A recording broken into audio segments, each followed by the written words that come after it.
오늘 우리가 묵상하는 스바냐 2장 4절부터 15절까지의 말씀에서 가장 인상적인 표현들은 동서남북을 가리키고 있는 표현입니다. 지역에 대한 부분인데요. 먼저 4절에 보시면 가사, 아스글론, 아스돗, 에그론, 이게 블레셋 사람의 땅 뜻하는 것인데, 블레셋은 유다의 서쪽에 있는 지역이었습니다. 그리고 8절 보면은 모압과 암몬에 대해서 들었다라고 이야기하는데, 이것은 유다 동쪽에 있는 지역이었습니다. 12절에 나오는 구스 사람들아 라고 이야기하는 에디오피아를 뜻하는 이 구스는 유다 남쪽에 있는 나라였고요. 그리고 13절부터 나오면 아수르에 나오는 부분은 여호와가 북쪽을 향하여 손을 펴서 라고 이야기를 하죠. 유다 북쪽에 있는 나라였습니다. 즉 하나님께서는 하나님을 믿는 사람들의 동서남북을 바꿔가시고 하나님을 믿는 사람들을 통하여 동서남북이 바뀌고 있다라고 말씀하고 있는 것입니다. 유다 지파가, 유다 나라가 하나님께 불순종하고 심판을 받아야 될 때가 된다면 하나님을 믿고 있지 않음에도 불구하고 유다 나라 동서남북에 있는 나라들이 힘을 얻고 유다 나라를 침략하거나 아니면 회방하는 모습을 보여주고요. 오히려 2장 3절에서 나왔듯 여호와의 규례를 지키는 세상의 모든 겸손한 자들아, 너희는 여호와를 찾으며 공의와 겸손을 구하라. 너희가 혹시 여호와의 분노의 날에 숨김을 얻으리라 라고 이야기하며, 이 하나님의 요청에 응답하게 된다면 그로 말미암아 당시 유다를 괴롭혔던 이 동서남북에 있는 나라들은 심판을 받게 될 것을 말씀하고 있다라는 것이죠. 여기까지의 내용을 가지고 우리가 생각을 해본다면 내가 어떤 신앙의 자세로 살아가고 있느냐를 통해 내 주변이 바뀔 수 있다라는 겁니다. 내가 하나님께 불순종하고 완고하고 변하지 않는 모습을 보일 때 하나님께서는 우리의 동서남북이 더 완악하게 하시고 더 패역하게 하심으로써 우리를 심판하실 때가 있으시고요. 반대로 우리가 하나님의 도구와 통로가 되어 살아가게 된다면 우리를 통하여 오히려 열방이 심판을 받게 되고 열방이 하나님 앞에 서서 하나님 앞에 서서 자신의 모습을 돌아보게 될 것이다라는 이야기가 오늘 말씀의 주요 골자라는 것입니다. 내가 어떤 신앙인으로 살아가느냐에 따라 우리 가족이 바뀔 수 있습니다. 내가 어떤 신앙인으로 살아가느냐에 따라 우리 직장이 바뀔 수 있습니다. 내가 어떤 신앙인으로 살아가느냐에 따라 우리 주변 환경이 바뀔 수 있습니다. 주변이 바뀌길 원하십니까? 그럼 먼저 나부터 하나님 앞에 겸손하게 머리를 숙이고 공의와 겸손으로 구하며 찾는 삶이 필요하다라는 것이죠. 주님께서 우리를 통하여 바꾸실 우리의 동서남북을 기대하며 살아가는 것, 이것이 우리의 삶에 오늘 필요한 교훈임을 잊지 마셔야 할 것입니다. 그리고 두 번째로는 특별히 13절부터 15절까지를 살펴보게 되었습니다. 13절부터 15절까지를 보면 여호와가 북쪽을 향하여 손을 펴서 아수르를 멸하며 니느웨를 황폐하게 하여 사막같이 메마르게 하리니 라고 이야기하며 아수르의 수도였던 니느웨에 대한 심판을 말씀하고 있습니다. 얼마 전까지 우리가 수요 예배를 통하여 요나서를 계속 묵상하고 있는데, 이 요나서가 전해졌던 시기보다 한 100년 정도 뒤가 지금 스바냐라고 생각하시면 좋을 것 같습니다. 요나서를 보면 요나가 그냥 대충한 이야기에도 사람들이 회개하며 변화하는 모습을 봅니다. 그렇게 회개하고 변화하며 심판이 유예되고 모두가 기쁨으로 하나님의 나라로 변한 것 같았지만 100년 정도가 지나자 이렇게 다시 한번 심판의 메시지를 받고 있는 아수르의 모습, 니느웨의 모습을 보게 된다라는 것이죠.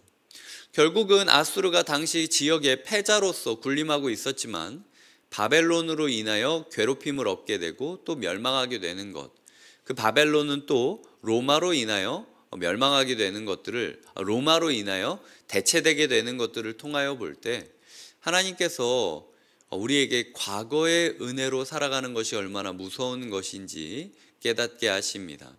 100년 전에 요나가 그 땅에 왔든 안 왔든 100년 전에 하나님께서 요나의 메시지를 통하여 도시 전체를 들썩들썩이게 하시고 회개의 운동을 보여주게 하셨던 말든 지금 이 순간 오히려 우리가 이 니느웨처럼 심판 메시지를 듣고 있을 수도 있다라는 거죠.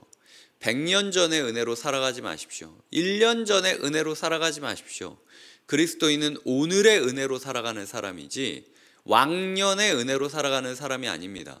내가 어렸을 때 뭐 어떻게 했고 저렇게 했고, 내가 젊었을 때 어떻게 했고 저렇게 했고, 내가 예전에 이런 일이 있었고 저런 일이 있었고 다 필요 없습니다. 오히려 그거 기억하고 있으면 기억하고 있을수록 오늘의 하나님을 이해하는 데 방해가 될 수도 있어요. 그래서 오늘의 하나님을 내가 믿고 오늘의 하나님의 말씀에 순종한다라는 것에 집중하면서 어제 은혜를 과감하게 내려놓을 수 있는, 몇 주 전에도 이야기 드렸지만 결국 그리스도인의 신앙을 막는 주요 장애물 중 하나가 자존심입니다. 내가 누구인데, 내가 왕년에 이러이러했는데, 이 자존심 때문에 하나님께서 너 은혜에 납작 엎드려서 굴복하지 않으면 안 되는 존재야 라고 이야기하는데도 계속 고개 뻣뻣이 들고 괜찮다라고, 하나님 임하지 않을 거라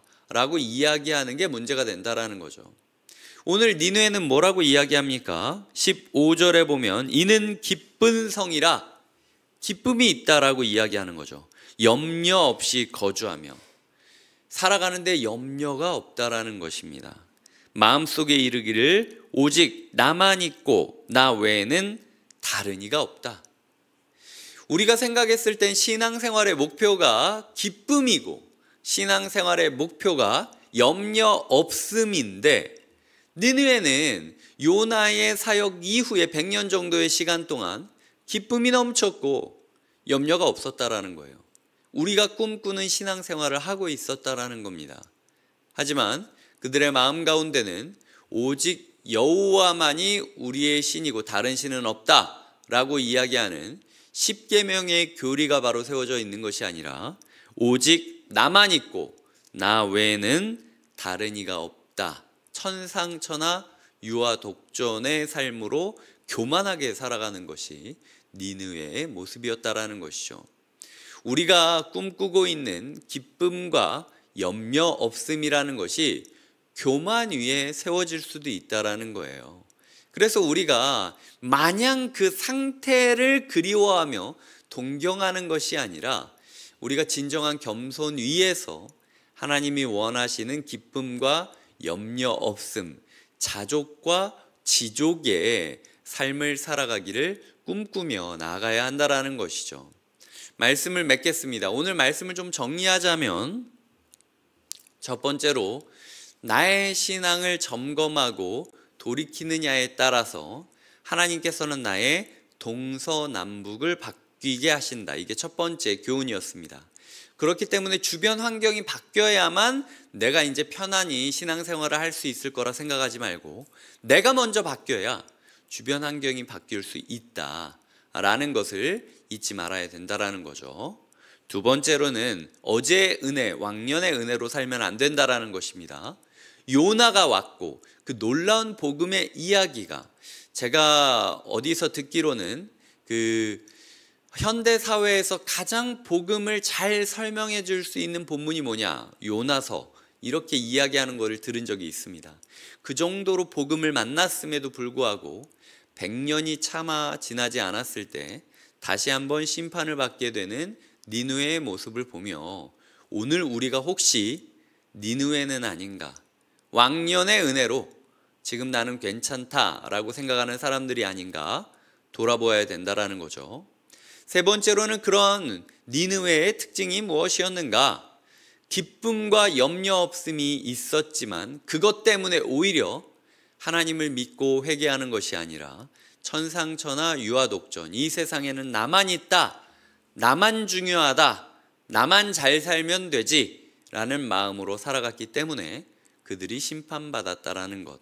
그런데 우리는 이런 사실을 보면서도 우리 또한 너무 부럽다, 우리도 저렇게 기뻤으면 좋겠다, 너무 부럽다, 우리도 저렇게 염려 없었으면 좋겠다 라는 허황된 그림자를 추구하며 살아가고 있는 것은 아닌가.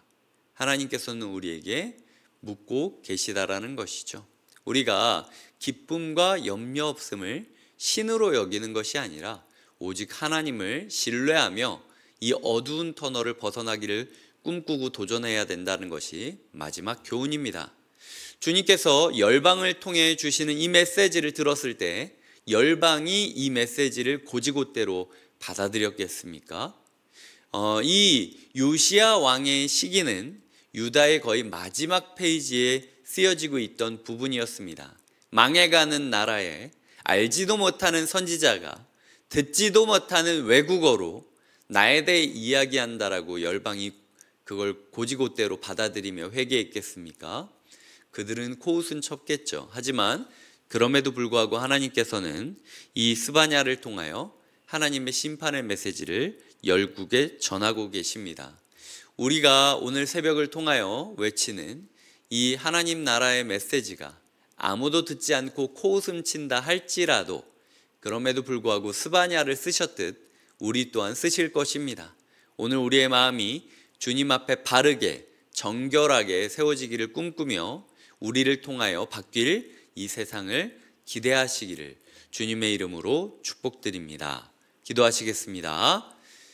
하나님 아버지 감사합니다. 주님, 우리를 통하여 열방이 변하게 하여 주시옵소서. 예수님의 이름으로 기도드립니다. 아멘.